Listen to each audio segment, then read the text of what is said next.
नमस्कार रेल साथियों, staff and welfare inspector के इस पेपर में आपका स्वागत है। और इस वीडियो में हमने लिया है राजभाषा के 10 महत्वपूर्ण प्रश्न लिए हैं और ये पेपर कंडक्ट हुआ था 18 नवंबर 2021 का है। रतलाम डिवीजन का ये पेपर है। उसमें से वेलफेयर इंस्पेक्टर के पेपर में से 10 प्रश्न लिए गए हैं राजभाषा के। रतलाम डिवीजन का पेपर है ये, और ये पेपर है आपके 18/11/2021 का पेपर है, साल भर पुराना पेपर है। तो पहले प्रश्न की बात करते हैं साथियों। यहाँ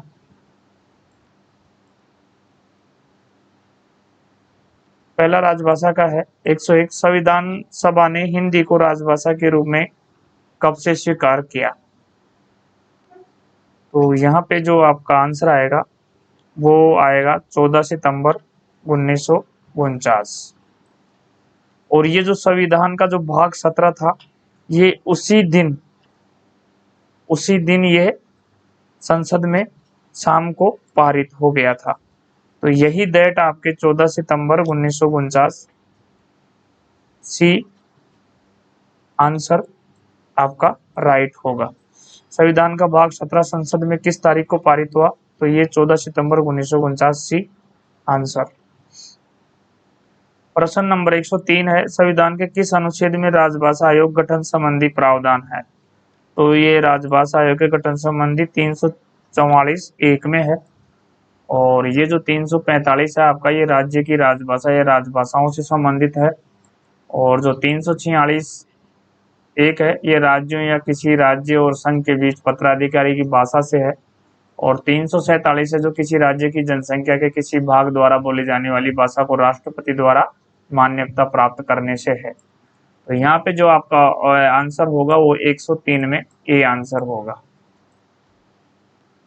प्रश्न नंबर 104 है, संविधान के किस अनुच्छेद के अनुसार संसदीय राजभाषा समिति का गठन किया गया? तो ये जो अनुच्छेद 344(4) है, इसके अनुसार संसदीय समिति का गठन किया गया। तो यहाँ ऑप्शन डी करेक्ट हो जाता है।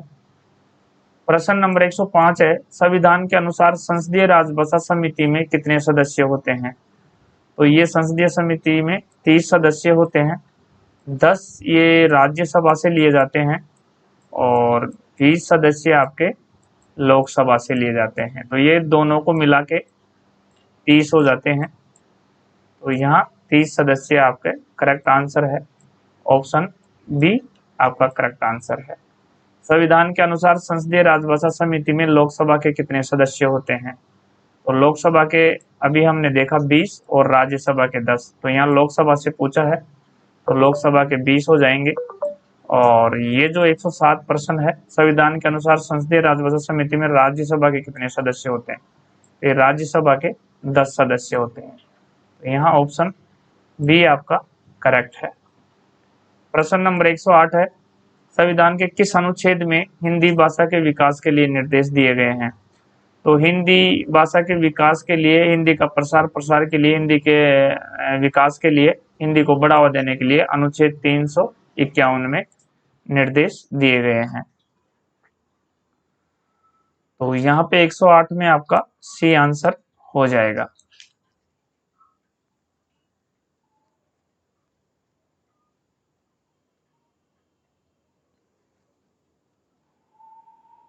प्रश्न नंबर 109 है साथियों, संविधान की 8वीं अनुसूची में कितनी भाषाएं शामिल हैं? तो वर्तमान में संविधान की 8वीं अनुसूची में 22 भाषाएं सम्मिलित हैं। संविधान के शुरू में ये 14 भाषाएं थी। 1950 में शुरू में 14 भाषाओं को मान्यता मिली थी। उसके बाद एक भाषा जो जोड़ी गई 1967 में जोड़ी गई, वो सिंधी जोड़ी गई थी। फिर उसके बाद 3 भाषाएं नेपाली, मणिपुरी और कोंकणी 1992 में जोड़ी गई थी 71वें संविधान संशोधन के तहत। और ये 1967 में 21वें संविधान संशोधन के तहत जोड़ी गई थी। और 4 भाषा आपके 2003 में जोड़ी गई थी 92वें संविधान संशोधन के तहत। तो इस प्रकार से वर्तमान में 14, 1, 15, 15, 3, 18, 18, 4, 22 भाषाएं हैं। इन 22 भाषाओं में नेपाली भाषा एकमात्र विदेशी भाषा है। और सबसे बड़ी बात यह है कि इन 22 भाषाओं में अंग्रेजी भाषा शामिल नहीं है, इंग्लिश भाषा इसमें शामिल नहीं है। तो ये दोनों प्रश्न पूछे जाते हैं। और वर्तमान में 22 भाषाएं हैं। शुरू में जब संविधान लागू हुआ था उस समय 14 भाषाओं को मान्यता मिली थी। उसके बाद ये 15, 15, 3, 18, 18, 4, 22 भाषाएं वर्तमान में है। तो यहाँ आपका आंसर ऑप्शन बी करेक्ट हो जाएगा। प्रश्न नंबर 110 है, केंद्रीय हिंदी समिति के अध्यक्ष कौन होते हैं? तो ये हमारे माननीय सम्माननीय आदरणीय प्रधानमंत्री जी होते हैं, जो कि वर्तमान में भारत के प्रधानमंत्री श्री नरेंद्र मोदी जी वर्तमान में केंद्रीय हिंदी समिति की अध्यक्षता करते हैं या अध्यक्ष हैं।